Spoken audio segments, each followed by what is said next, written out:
Hey everybody, Andrew the Realtor here with the October 2022 housing market update for the GTA. This one's going to be a little faster because there's mainly just kind of an update of the last month in terms of stats and everything else.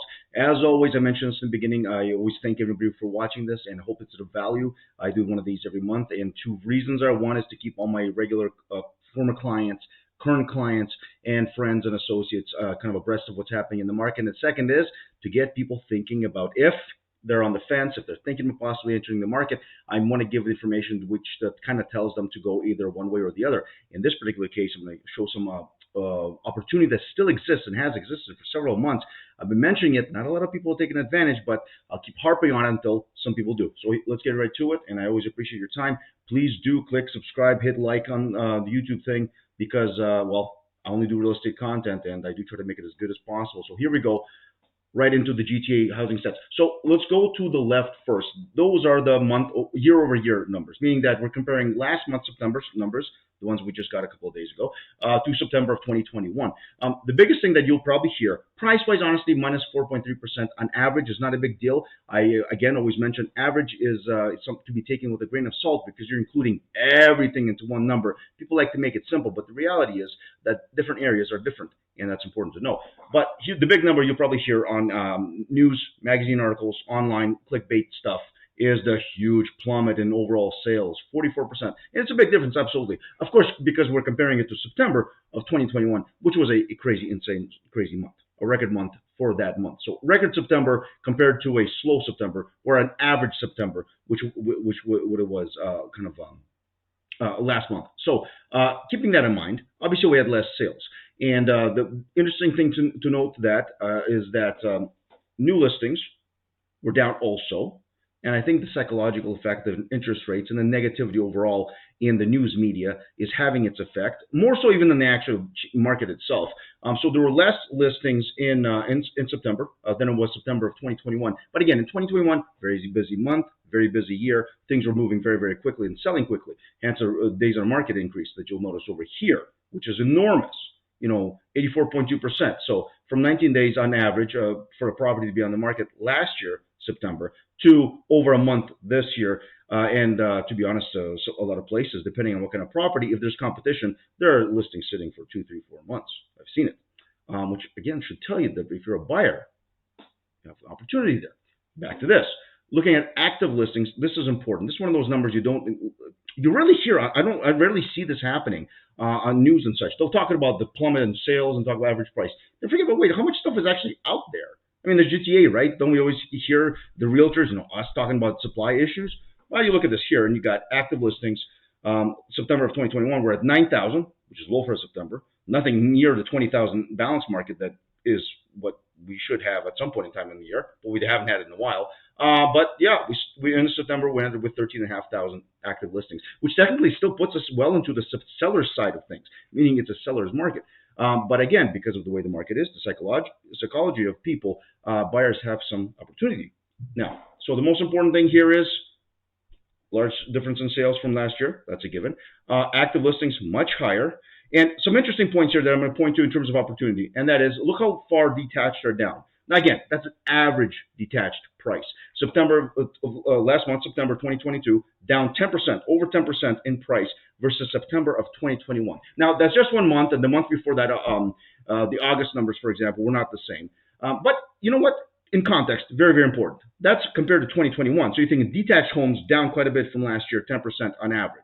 Okay. However, September 2021 versus September of 2020, what was the increase in the detached homes? If you guys should, if you've seen my newsletter on a monthly basis, you probably have this information somewhere. Hopefully, it's archived in your email. But if you don't have it, it's okay. The number was about 27% increase.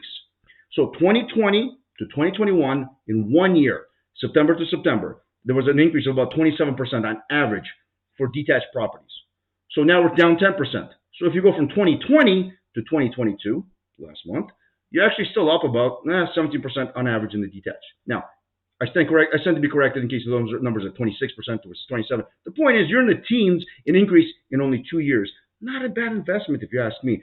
Certainly doesn't seem like plunging and plummeting and falling and those kinds of things, as is people keep mentioning about the volume.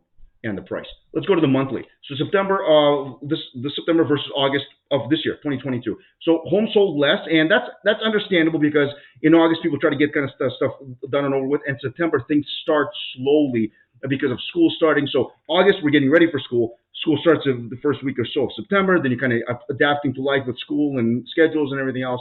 So we're looking at the fall market really starting towards the latter half, or maybe even the latter third of September. Hence, number of sales in September were lower than even those in August. So that's pretty normal. Overall, listings and such, not a huge difference. In detached, this is the difference in price overall. So again, before I go to the next slide and my final slide in this, I'll again mention that detached is quite down quite a bit. Sorry, I'm labbing on here.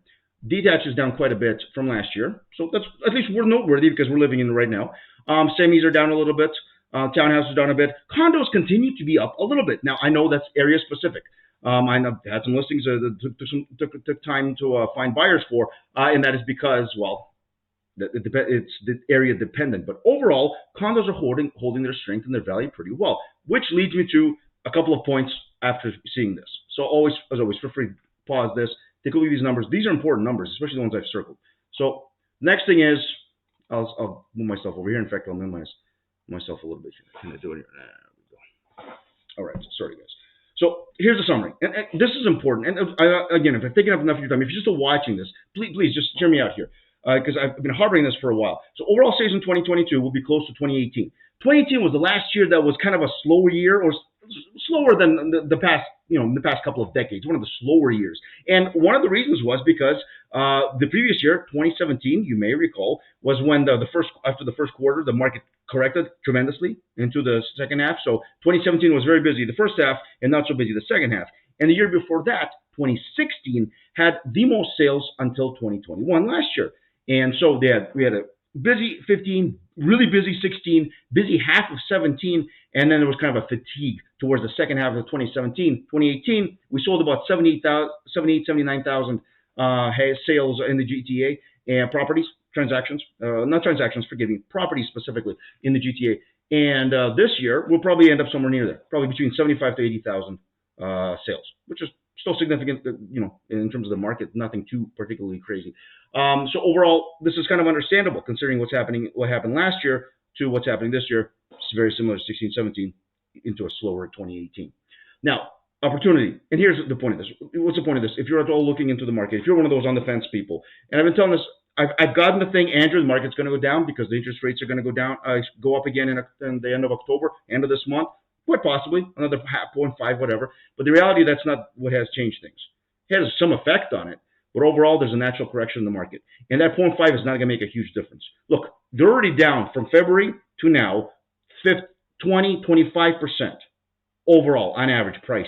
How much more do you think it's going to go down, in all honesty? Especially you even see things kind of beginning to flatten out. So opportunity exists. It has existed since the summer, and it's going to exist now. And I hope those of you who are listening, at least a few of you, will take advantage of this. So right now, move-up buyers. Did you notice the condos? If I need to go back, the difference in the condo prices. See, condo up, detached down. That's 10%. That's 3%. So just according to those numbers, on average, specifically, the condos are up versus detached are up 13% in terms of difference. So what does that mean? Detached are cheaper now than they were last year, or about the same, depending on the area. Condos are up a little bit from last year. So the point being, if you're in a condo, moving up this year actually makes a lot of sense. You're paying the same anyway, especially if you have a variable rate.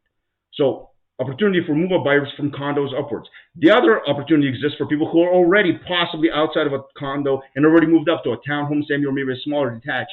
Those more expensive, bigger detached homes are cheaper now than they were before. So for those moving up, there's quite a lot of opportunity out there. For first-time home buyers, I know the interest rates are high, but the reality is, again, overall prices have appreciated or gone down, have appreciated a lot less this time versus last year, or have gone down. So in all seriousness, what are you waiting for? That's my thing for you. If you're looking to sell and buy in the same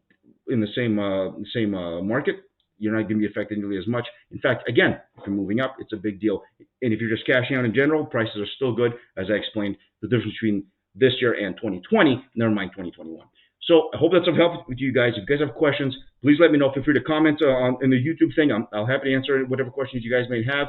Obviously, you can contact me. You have my information. Again, please hit subscribe, hit the like button if you're watching this on YouTube, just because it's only real estate stuff, and I hope it's of value to you guys. So enjoy the rest of your October. Be safe, guys, and I'll see you guys in November.